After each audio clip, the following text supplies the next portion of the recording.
This is CBR Cowboy coming to you here, and this is just a report after going to the range the other day. I took my girlfriend, who hasn't really been but once or twice in her whole life, and she got to do a little bit of shooting, so I just kept reloading mags, and in between target changes and stuff like that, and I'd pick up brass, and I've got stuff from 380 all the way up to some 308 in here. But you know, what I don't reload, I usually give to somebody who I know reloads it.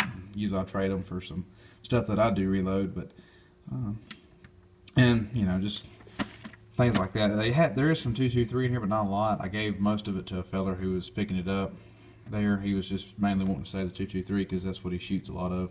So I gave it to him and said, "You're welcome to have it." So he took it.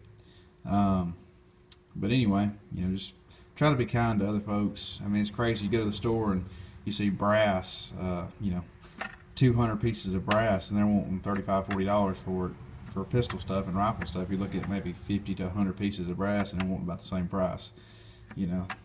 And you can get most of your brass, you know, free at the range, because there's some people who do reload and they pick it up, and there's some that don't. But those who don't, they just leave it laying there. And I just see it as, you know, one, you're picking up litter, and you know, helping kind of clean up some stuff, and two, you're reusing it, so it's a win-win. But just wanted to put that out there, that you know, there is brass available at ranges. Some ranges are picky. It just depends on where you live and what ranges you go to. But the one that I go to normally, you know, if you leave it laying on the ground and you leave, and you know, it's fair game for anybody. So you know, try to pick up after yourself. That's what I usually do. I know I keep all my brass. I'm like a brass hound, but most people, they do pick up brass at this range. So usually what I do find, it's not a lot of. Sometimes I go down there, it's like Christmas morning, you know, you get down there and there's stuff everywhere, and that's great. And I usually pick it up and I'll clean it up. I'll probably spend more time picking up brass than I do actually shooting.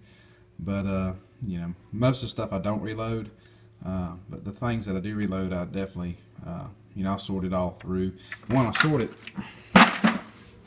I'll put it in on any type of pistol brass that I don't reload. I put in there until I get enough, and I'll bag it, and then I'll give it to somebody or trade it. And then stuff that I do reload, I'll put in there, or I'll put up in these drawers here. That is after I clean it. I don't put dirty brass in that or that. Now I do put dirty brass into that, but I clean it before I bag it. Usually what I wind up doing is assorting all kinds of rifle brass that I don't reload. But I do know some folks like my uncle. He reloads 7 mag. I know there's some 7 mag in here, and I'll give that to him. That and some 7mm 08 shells are in there. And what I wind up doing with the pistol brass is I'll take and I'll bag it. I'll put it in the, well, that's 223, but there's some pistol brass in here in the bottom. I can find it. A lot of 223, but anyway, there's 40 and 45 auto in there. But that's what I'll do, is I'll bag it, and then I'll just give it to somebody or trade it or whatnot. And or if I do sell it, I don't sell it, you know, gouging high prices. So, you know, because I want to be fair to those, and it's not. I know businesses are trying to make money. I'm not really trying to make money. I just want money to be able to buy components to reload and support my hobby. But anyway, this is CBR Cowboy coming to you, and this is just some thoughts on range brass and cleanup.